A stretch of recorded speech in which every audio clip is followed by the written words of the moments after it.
Et d'ici novembre, Joe Biden reste aux commandes du pays. Et aujourd'hui, c'est la condamnation d'un journaliste américain en Russie qu'il doit gérer.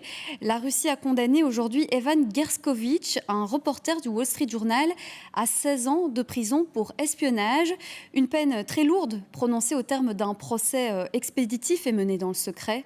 Ses proches dénoncent un simulacre de justice. Nathalie Massard. Après un procès expéditif à 2000 km de Moscou et à huis clos, un procès qualifié d'imposture par son employeur, sa famille et la Maison-Blanche, Evan Gershkovich, impassible dans une cage de verre, écoute tomber la sentence de la justice russe.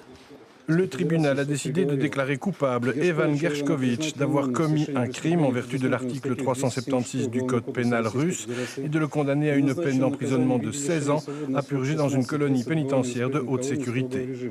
Le journaliste du Wall Street Journal, américain d'origine russe et correspondant à Moscou.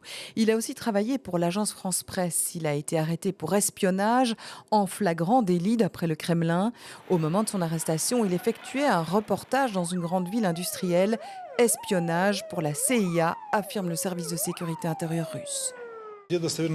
Le tribunal a établi de manière fiable et documentée que le journaliste américain du journal The Wall Street Journal, Gershkovich, sous les instructions de la CIA, en mars 2023 dans la région de Sverdlovsk, a recueilli des informations secrètes sur les activités d'une entreprise de défense pour la production et la réparation d'équipements militaires.